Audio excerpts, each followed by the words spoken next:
Episode number 862, The Success Guidebook. You're listening to the official BNI podcast with BNI founder and Chief Visionary Officer, Dr. Ivan Misner. Stay tuned for networking and referral marketing tips from the man who's been called the father of modern networking, along with suggestions and insights into getting the most from your membership in the world's largest networking organization, BNI. Hello, everybody, and welcome back to the official BNI podcast. I'm Priscilla Rice, and I'm coming to you from Live Oak Recording Studio in Berkeley, California, and I'm joined on the phone today by the founder and the Chief Visionary Officer of BNI, Dr. Ivan Misner. Hello, Ivan. How are you, and where are you?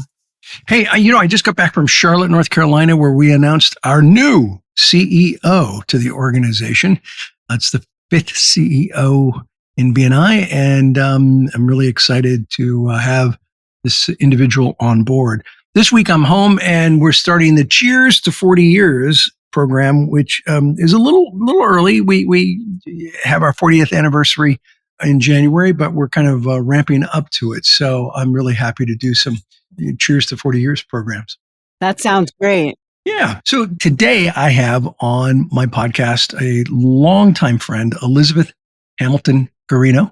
And Elizabeth, I've been writing for her besteveryou.com website for a few years now. And she has come out with a book called The Success Guidebook, How to Visualize, Actualize, and Amplify You.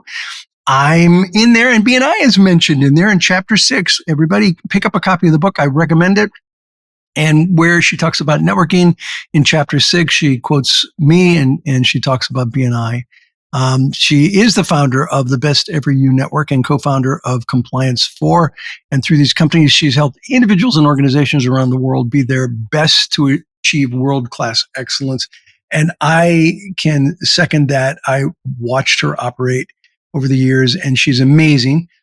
She's also the author of an award-winning personal development book series, Percolate, Let Your Best Self Filter Through, and of course, the guidebooks, Change and Now Success. Elizabeth, thank you for being on BNI Podcast. Thank you for having me. It's such a joy always to be around you and learn from you. I feel like a lot of the things that I am now doing in my life are in part because of your wisdom and your friendship over the years. So I'm always grateful for you. Well, you're very kind. Let me ask you your first question. And I can't believe you shared this with me and said it's okay to share on the podcast. You're 54.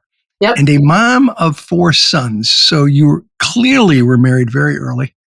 Yep. Well, okay. So you've been married 25 years. You even gave that information. I can't believe it. Married twice, actually. All right. Fair enough. All right. I get that. I totally get that. But now at 54, you're publishing books. So talk about that. How could, to be able to start doing things like that in the last third of one's life is amazing. So tell me about that. Yeah, it's really fun to be able to publish books.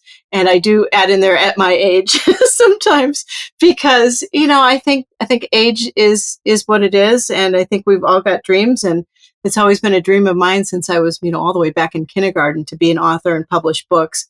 And I don't think I knew how it was going to take shape and take hold until, I hit probably about 40, 45. And I'm like, aha, there it is. I know what I'm going to do. And here we are. And it's a joy. I've got the Change Guidebook, the Success Guidebook, both of them you're in. You were a contributor in the Change Guidebook. And in the new one, I dedicate chapter 6 to you, like you were mentioning. And it's just a joy. It's the kids are 22, 24, 26, and 28. Mm-hmm. And they're got 2 graduating from Georgetown University next week with their master's degrees. And I kind of think it's my turn, but I started Best Ever You way back when the littlest one went into first grade. I thought, I'm going to get my suit on and go out the door. And I was the vice president of a financial services firm. And in about 6 months into that, I went, you know what? This is not what I want to be doing. I closed I really I don't want to do this. And I felt like I couldn't do both. I couldn't be a mom and work at the same time and do both things great. So I closed my office door and wrote Best Ever You, Best Ever Me, and Best Ever You took hold. And I immediately quit my job and started the Best Ever You Network. And people thought I was crazy. Yeah, well, people thought I was crazy when I started BNI too, so I wouldn't be too troubled by that. I think it's really powerful at a certain point in your career, not early in your career, but later in your career, to be able to make a lane change based on what you want to do, not just what you have to do, but what you want to do. I think there's a lot of power in that, and I'm very impressed by that. I love what you just said. That's a really good point, because up to that point, most of me was in the financial services industry with compliance and training and mutual funds and all that stuff, which we still do because my husband's a federal securities attorney, and we own Compliance 4. But it wasn't exactly for me. After becoming a mom and having all these things, I'm like, there's a lot that goes into even helping young people be their best. And there's mindset, there's action, there's dreams, there's all these things. So there was a lot of learning that went on in our house. And our sons were raised with #gratitude on the refrigerator and all sorts of things. And so that comes back in my face. If I'm ever grumpy, they look at the sign and go, #gratitude, Mom. Oh, that's funny. That's funny. I hate when your kids use your own words against you for something. That's it's hard to argue with that. All right, so I got a couple of questions for you. Tell us about redefining success. That's one of the things that you talk about. I think we're at a point where a lot of things are needing to be updated, and it's a success to me isn't all, it's great to have money and all these things, but it's not all about that. It's not all about every dollar and every, all the analytics and data and things like that. There's so much more to success than meets the eye. And I think it's time for us to sort of take a look at that and help people define success for themselves personally and professionally. Either one, both, whatever they want to do, but so that, people don't walk around feeling like they're not enough or they suck or they're less than or whatever. I think a lot of people walk around like that. I know I certainly have had a lot of moments where I've walked around like that. And I thought, I think we got to get a grip on this so people feel good. Yeah, no, I agree completely. And, my experience with my late wife was that she felt less than because she had spent most of her life raising our children and then, went into work. And I was like, well, you raised great kids. You should not feel bad about that. And as most people know, my wife passed away a few years ago. I got remarried, and Jody looks at what I'm doing. I'm like, wow, I'm not as successful as you are. And like, yeah, you are. Your success is how you measure it, which is exactly what you're saying. It's how you measure it. And Jody raised 3 great kids, and she, supports the Jack Canfield organization, and she supports Ivan Meisner too, which isn't bad. And me too. I mean, I wouldn't have, like, Jack Canfield endorsed the books. I wouldn't have her. I wouldn't have that without her. I love Jody. Jody, you're the best. Yeah. And so it really is about defining success as to what brings you joy, what works for you. It's not about, for me, it's not about money. It's not about fame.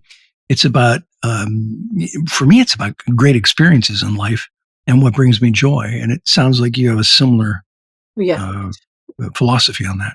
Well, and how I learned it is, a lot of different things over the years, but one big part is, I've been resuscitated a couple times from food allergic reactions. And when you realize you're not entitled to time, I think things shift a little bit. And that was the last thing I wanted to talk to you about was we're not entitled to time. Talk about that. Yeah, we definitely aren't entitled to time. And so when you think about that concept, it really makes you go, okay, my moments really, really, really matter. Well, how am I going to spend them? And I think when you take a look at that, you can throw in enoughness in there and some gratitude and really benchmark success in a different way.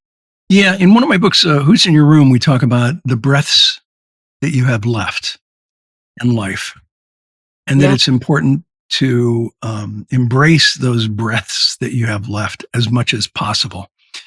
Sometimes you got to do what you got to do, but you really want to try to move towards doing the things that you want. So you've got this great new book. Tell us a little bit about it before we wrap up and where people can get it. Well, it's a masterclass. So it's 3 parts. It's narrative from me. It's contributor stories and exercises. And so the entire thing is a masterclass with a certification. And people can get the book wherever books are sold. It's an ebook, a paperback, and an audiobook. Outstanding. And for everyone listening, BNI is mentioned in this book in chapter 6. I'm quoted in this book. You got to pick up a copy of it so you can see what Elizabeth has to say about BNI. I'll give you a hint. It's good. So pick up the book, check it out. It's great content for a BNI chapter. Elizabeth, anything that you'd like to wrap up with before we end? Just I think that, keep your dreams alive, dream big. And if you can, see it, be it, do it is kind of the theme in the book. And I think that if you can't see it for yourself, other people aren't going to see it either. So make sure you're out there communicating your goals, your dreams, and so forth to other people as well as yourself so that people can show up and help you too. Because I like the dream big concept. I just did a presentation on that, and it confuses people when I say this at first, but I think it takes as much effort to dream big as it does to dream small. Yeah. And I say that because people that I know that dream small are always talking about they're not enough. They had a difficult childhood. They had this, they had that. And there's all these reasons why they're dreaming small. And that takes as much emotional energy as it does to just dream big and to believe in yourself. And so I love concepts like what you're describing. And I do recommend your book. Thank you. Elizabeth, thank you so much for being on BNI Podcast. I appreciate you. Thank you. I'm so grateful for you. And thank you very much for having me and all your support over the years. Yeah, my pleasure. And anyone that wants to read some of my articles and many, many, many other articles by many other people, go to besteveryou.com. And of course, check out successguidebook.com. Thank you, Elizabeth. Over to you, Priscilla. Okay, well, that was just great. Thank you so much to both of you for the great information. This podcast is sponsored by MeisnerAudioPrograms.com. These audio programs will provide you with the tools and the inspiration to powerfully enhance your BNI experience. So check out the great material that's available to you at MeisnerAudioPrograms.com and use the promo code IVAN50 for 50% off of everything. All of the proceeds go to the BNI Foundation. Thank you so much for listening. This is Priscilla Rice, and we look forward to having you join us again next week for another exciting episode of the official BNI Podcast.